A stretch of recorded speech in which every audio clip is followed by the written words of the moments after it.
आशुतोष, अरे यहाँ ठीक हम 26/11 का हमला हुआ था।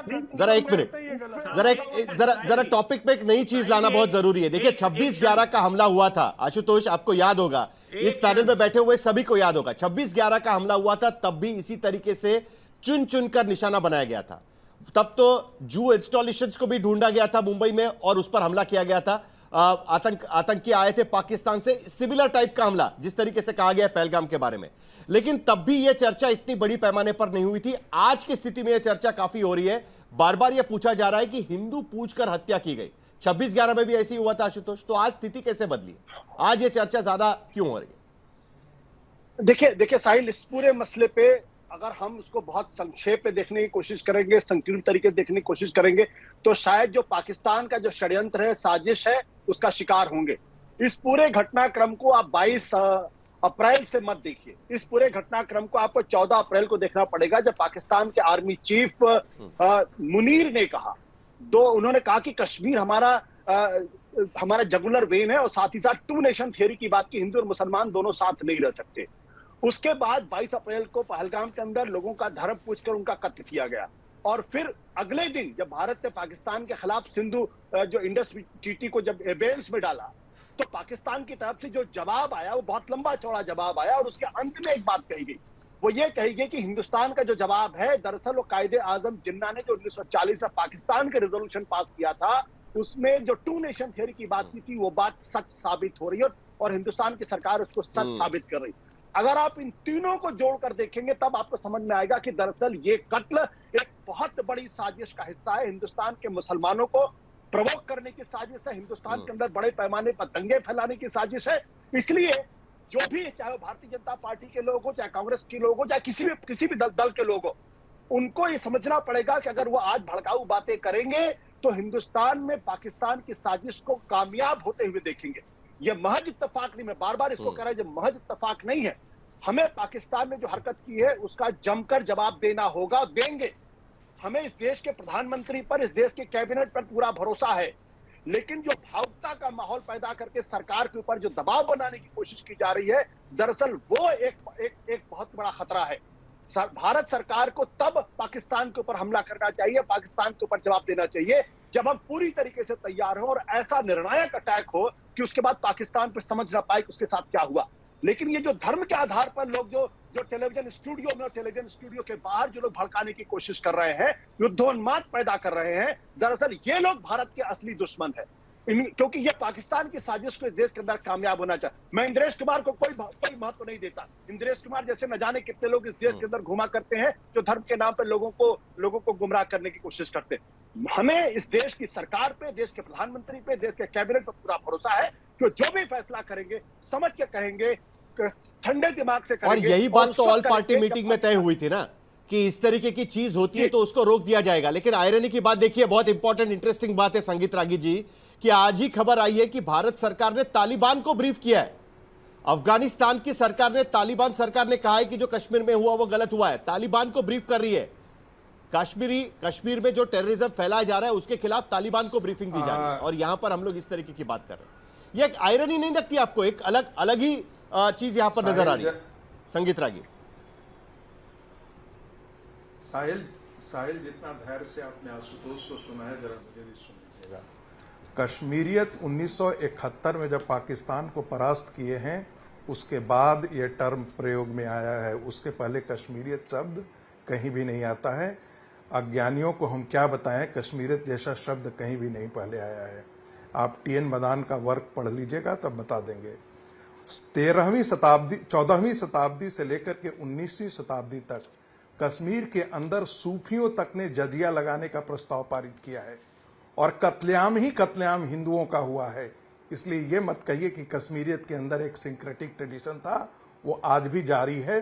ये दूसरी बात मैं कहना चाहता हूं।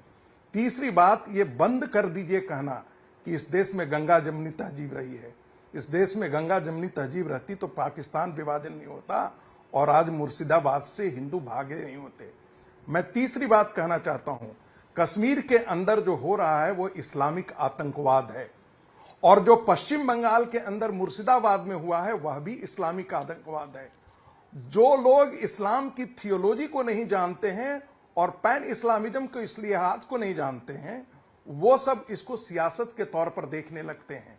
चौथी बात मैं कहना चाहता हूं, इस देश का विभाजन में जितना हिस्सेदार यदि जिन्ना का था तो नेहरू का कम हिस्सेदारी नहीं रहा है। चौथी बात मैं कहना चाहता हूं, इस देश में विभाजन के पश्चात इस्लामिक आतंकवाद की अम्मा गांधी परिवार है और मौसियां क्षेत्रीय पार्टियां हैं और दाइयां कौन है? तो आशुतोष जैसे पत्रकार हैं। आशुतोष जैसे पत्रकार और पत्रकारों का जो गिरोह है, बौद्धिक गिरोह, वो दाइयों का काम करती हैं।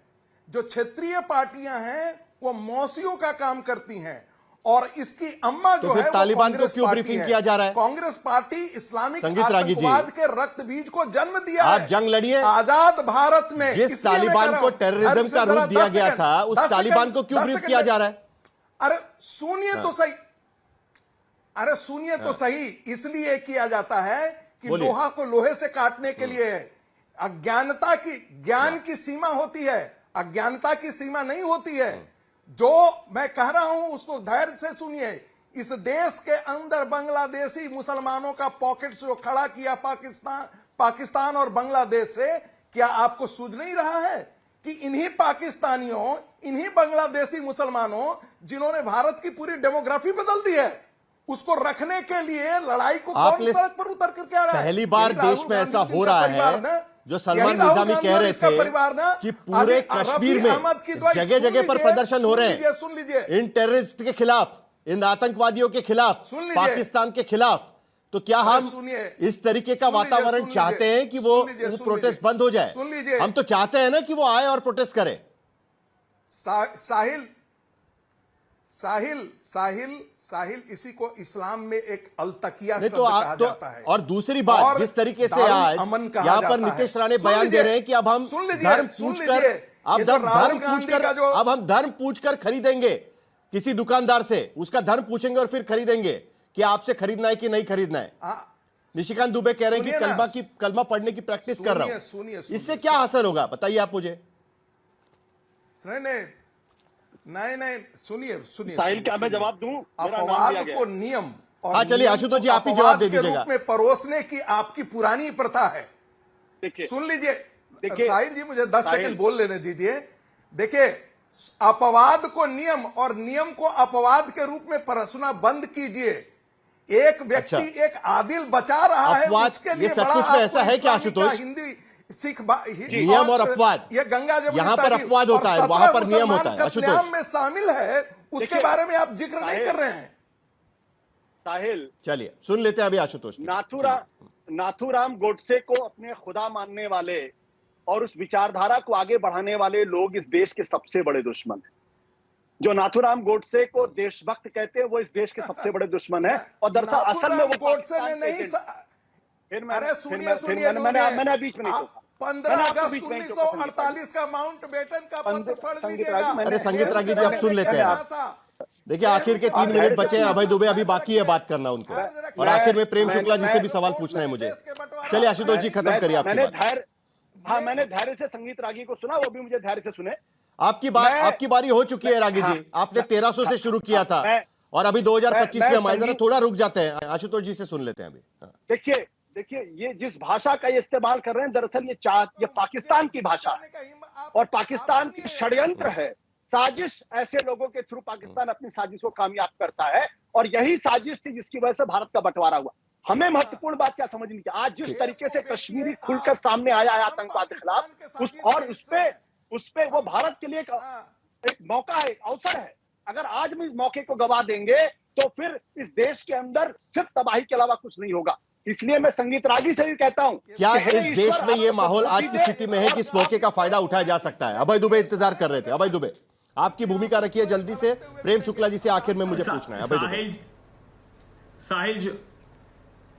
साहिल जोशी जी, आपके माध्यम से पूरे देश को मैं कहना चाहता हूं, आखिर ये नैरेटिव क्यों सेट किया जा रहा है ताकि कोई ये सवाल ना पूछे कि मोदी सरकार की सत्ता की सरपरस्ती में 26-27 लोग कैसे मारे गए, नृशंस तरीके से हत्या कर दी, और कौन सवाल खड़ा कर रहा है? जिन्ना की मजार पर चादर चढ़ाने वाले, अजहर मसूद को छोड़कर आने वाले सवाल खड़े कर रहे हैं, जिन्होंने सैफुल्लाह फारूक जैसे आतंकवादी को, घोषित आतंकवादी को कश्मीर के वार्ड नंबर से 33 से टिकट दिया। तारिक अहमद मीर पाकिस्तान से हथियार सप्लाई करने वाले आतंकवादी को विधानसभा लड़ाते हैं। रुबेल शेख को हमारे गृह मंत्री जी मंच के तालिब हुसैन को मंच के पीछे खड़ा करते हैं। रुबेल शेख जो बांग्लादेशी नागरिक है उसको अपना प्रमुख बनाते हैं मुंबई में माइनॉरिटी सेल का। वो सवाल पूछ रहे हैं। एक बार इनके मुखारविंद से राष्ट्रीय स्वयंसेवक संघ के भारतीय जनता पार्टी की आलोचना नहीं सुन सकते, क्योंकि सत्ता के हित साधने के लिए सिर्फ हिंदुओं के पीठ पर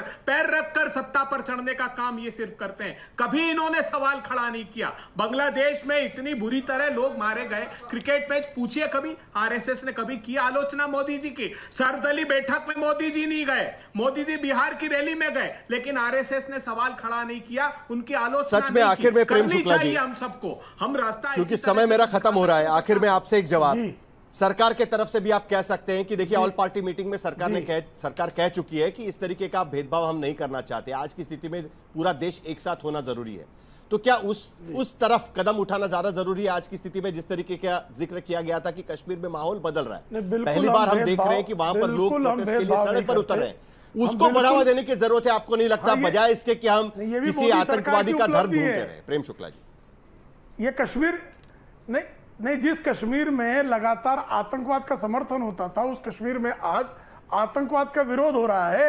ये आदरणीय नरेंद्र मोदी की सरकार की नीतियों का ही परिणाम है। और जिस कांग्रेस के शासनकाल में 82,000 निर्दोषों का कत्लेआम हुआ हो, वो किस बेशर्मी से सवाल पूछ रही है? भाई, मुंबई में आतंकवादी हमला हुआ, टाइगर मेमन कांग्रेस का पदाधिकारी था, याकूब मेमन मोहल्ला कमेटी का सदस्य था, रज्जी मुरली देवड़ा का साथी था, टाइगर मेमन का पासपोर्ट। मेरा समय पूरा खत्म हो चुका है, कैसी बात, वरना ये डिबेट और 2 घंटे चल सकती है आज की स्थिति में। लेकिन जब भी इस देश में आतंकवाद का हमला हुआ है, आतंकियों का हमला हुआ है, तब धर्म और जाति की ये लड़ाई एक बार फिर चर्चा में आई है। कम से कम इस बार हम इंसानियत के पैमाने पर अगर इसका मुकाबला करें तो देश का भला हो सकता है।